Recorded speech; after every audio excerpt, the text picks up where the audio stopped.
Howdy, folks. I'm Rosie the Robot Maid, I'm Amber. and here's some real quick Reddit cleanup. But don't worry, I enjoy cleaning because I'm a robot. That's what I was programmed to do. Alright, folks, our first letter is titled, Am I the Jerk for Telling My Mom Outrageous Lies and Making Her Look Ridiculous? My mom refuses to believe me when I tell her that I don't know something. When I still lived at home, she would ask me personal questions about my brothers or my friends. I tried to explain that I had no way of knowing what my brother, who was at university, was doing for the weekend, or why my friend had colored her hair. It didn't matter. The questions never stopped, so I have developed a method for dealing with her. It has 4 stages. If she asks me something that I know or have the ability to Google, where did Brendan Fraser go for the last decade, then I answer her to the best of my ability. If she asks me a question that I have no possible way of knowing, I clearly tell her that I don't know. If she persists, I come up with some random but plausible answer. For example, when she asked me what my friend from high school who is married to my brother's wife's sister was doing with his old car when he bought his new car, I told her that he traded it in. When she doesn't believe the plausible story, then I go nuts. So, when she said that she had spoken to my sister-in-law and he wasn't trading it in, then I come up with some random story. The car was stolen, and when the cops found it, the entire trunk was packed with coolers full of dead squirrels and elk meat. So they are keeping it as evidence, and that's why he's getting a new Bronco. I don't know why, but she believes the weirdest stuff that I come up with and passes it off as facts. This has now bitten me in the butt.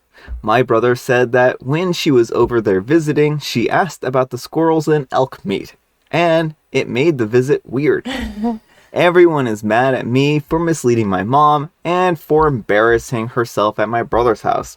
I think that she needs to learn that I don't know everything and that she should accept my answers as they are. Alright, folks, what do you think? Jerk or not the jerk? No, I don't think Opie's being the jerk here. I mean, the mom could just as easily text any one of those people to figure out the answer. Why she expects OP to do it, I don't know. Yeah, it's really weird that she continues to expect OP to do her groundwork for her. Like, OP, you don't have to answer every question that your mom comes up with. And I think that's unfair that she's trying to get answers out of you when you clearly don't have an answer. And you've explained to her that you don't have the answer, and she just refuses to accept it. So, I don't know. Maybe after this, she'll learn not to ask you multiple iterations of the same question. So, anyhow, take care and good luck. And Intelligent Prune 33 says, Bwahaha. Yeah, not the jerk. Your mom needs to learn that an honest I don't know is the best answer you can give. If the reality of it doesn't sink in after the squirrels fiasco, there's probably no hope. I would suggest going to straight up outlandish though. Or use conditionals like maybe they're trading it in. You should ask him. When that's ignored, well, maybe they loaned it out to Harry. You know how the Blue Beetle is always breaking down. And Teeling says, why not go even further and add aliens, paranormal activities, and whatnot. Have fun while you're at it. I like that. And Intelligent Prune 33 says, somebody needs to go read the Dresden Files. Harry Dresden, as a wizard, has effect that causes modern technology to randomly break and fizzle around him. Cars just break down, so he drives an old beat-up very bug and keeps a mechanic on retainer. I haven't heard of the Dresden Files. I've heard. I don't know anything about it, though. And Texas Burgundy says, I'm in the squirrels as an answer to everything now, camp. Also, not the jerk. And Have Plushie Will Talk says, demanding answers like that is so lazy of her. Not the jerk. How on earth are you going to know everything? If someone says, I don't know, that's the answer. Though, I would stop telling her lies, even plausible ones. I don't know, stop asking, have you hit your head? Why do you think that I know when I have said that I don't? If you feel like saying something ridiculous to prove that she won't get an answer out of you, make it really ridiculous. Susan was abducted by the Death Realm creature Zansaku, and her husband had to trade the car in for freedom. And to be read out loud says, I feel like coolers full of dead squirrels and a Bronco is sufficiently ridiculous.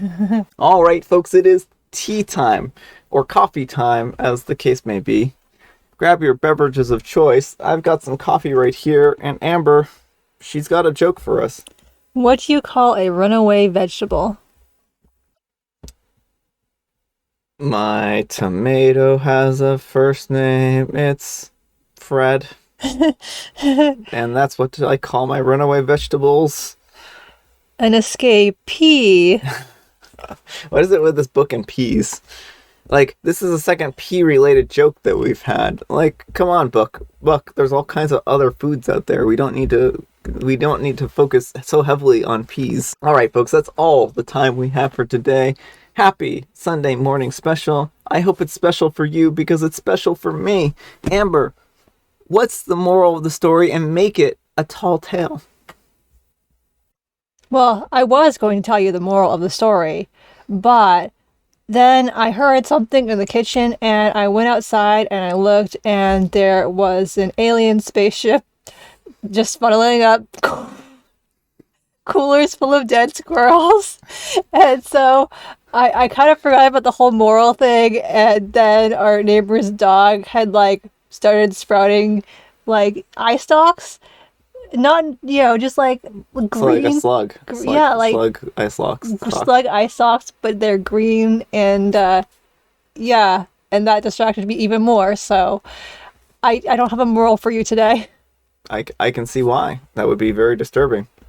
I don't want to go outside now. Thanks so much for watching, and we will see you all tomorrow. Bye.